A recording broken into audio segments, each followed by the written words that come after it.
Shumai guys, and welcome back to the airwaves. You've tuned into the Life to the Full podcast, the podcast that inspires and equips you to make the most of your time here on Earth. If you want to make the mist that is your life count for something bigger than yourself, then you are listening to the right podcast. Whenever I sit down to record a podcast, I have at least 30 ideas that I could be sharing, and I always find it hard to narrow it down to just one. So I ask myself, what have I been wrestling with recently? I'm sure there's somebody out there wrestling with the same thing, so I'll talk to myself and talk to you, dear listener, in the hope that you will take some action towards living life to the full. Today's musings are entitled, Why You Will Always Be Wrong. I was suddenly pumped up this morning by hearing a quote saying, "Choose your hard." I thought, yes, life will always be hard. We'll always have problems.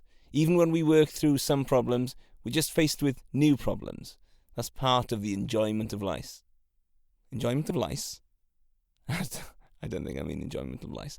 I mean enjoyment of life. An easy life is not a story-worthy life. We are drawn to stories of overcoming adversity. The overcoming of obstacles is what makes us feel alive. Just yesterday, I encountered a woman who was facing many obstacles in her life. She felt that time and time again, she was just being battered by life's problems. Here's an encouragement for her, and also for you if you feel the same. Keep going. Keep pushing through, because on the other side, there is the satisfaction that comes from doing something hard and making it through. But anyway, as I read some choose your hard quotes like, marriage is hard, divorce is hard, choose your hard. Obesity is hard, being disciplined and fit is hard, choose your hard. I found some objections. Objections from people saying, I didn't get to choose my hard. Yes, fair enough. We don't have complete control. Things happen that are outside of our control in that sense. We don't get to choose that. But we do get to choose how we react. That sounds like a topic for another day. Then I came across a quote from Pablo Picasso, which says, action is the foundational key to all success. And I thought, great. Surely people aren't going to argue with that. If you want any sort of success in life, whether it's financial, physical, relational, we need to take action. Financial success doesn't happen by accident. Physically fit bodies don't happen by accident. Relationships don't survive without nurturing and careful taking care of them. Then, lo and behold, I found people on the internet that wanted to throw out Picasso's quotes because of his attitudes towards women. Fair enough. Turns out that he wasn't the nicest guy. But this brings me to my point. Whatever you do, there will be people who want to disagree and point out how wrong you are. Even when you're a millionaire, giving millions of dollars to charities and good causes, there will be people saying, when is enough enough? And it doesn't seem very Christian to be so rich. If you eat meat, there'll be vegans saying, you're destroying the planet. If you're a vegan, there'll be nutritionists saying, you're not getting enough vitamins in bioavailable form. If you buy property, there'll be people that say, oh, you shouldn't buy property. What if you get bad tenants and you should invest in stocks? If you buy stocks, there'll be people that say, you could lose all your money, you should buy gold. If you say, you should get married young, there'll be people that say, don't be silly. Your brain doesn't develop till your mid-20s. That's ridiculous. Why would you get married so young? You should wait until you get married. And if you say, you should wait till you get married, you'll get people saying, it's ridiculous to wait until people have developed their own identities and selfish habits and expect them to come together and work as one team. Whatever you do, some people will be there to say you're doing the wrong thing. So what does that mean? Does it mean we should stop trying? Should we just not bother trying to live life to the full because someone's going to tell us that we're doing the wrong thing? Absolutely not. For every single thing I've done in my life that has enriched and enhanced my life, I've had, for want of a better term, haters telling me I'm wrong. I shouldn't be doing XYZ. I should be doing this or that instead. When I got married at 22, lots of my friends thought I was crazy. Why are you tying yourself down so young? What if you meet someone else? I don't regret for a single moment the opportunity that marrying young has afforded me to let my character be shaped by my wife and for me to shape her character. For us to build a life together from young, rather than building separate lives and trying to shoehorn them together sometime down the line.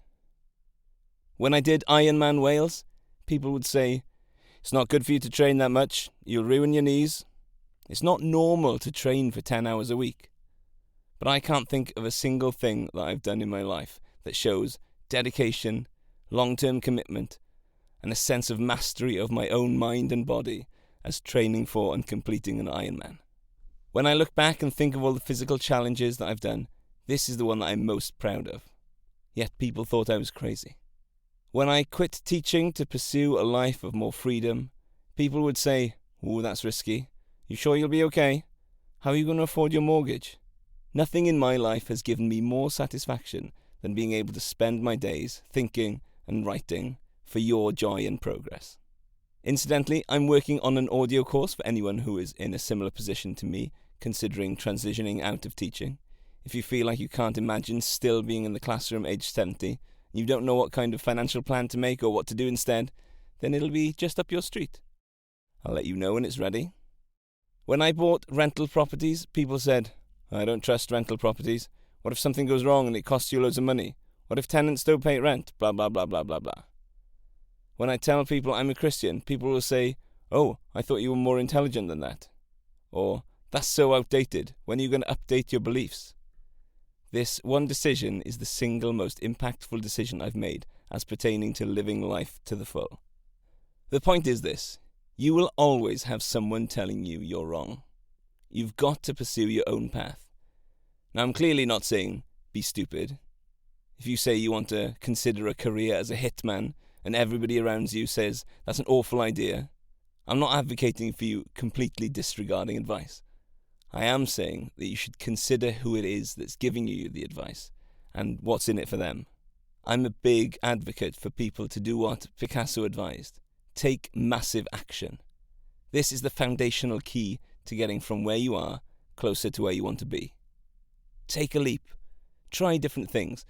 After all, people are mostly addressing their own issues and disguising it as caring for you when they offer you helpful advice. They want to feel better about sitting on their backside not being out running.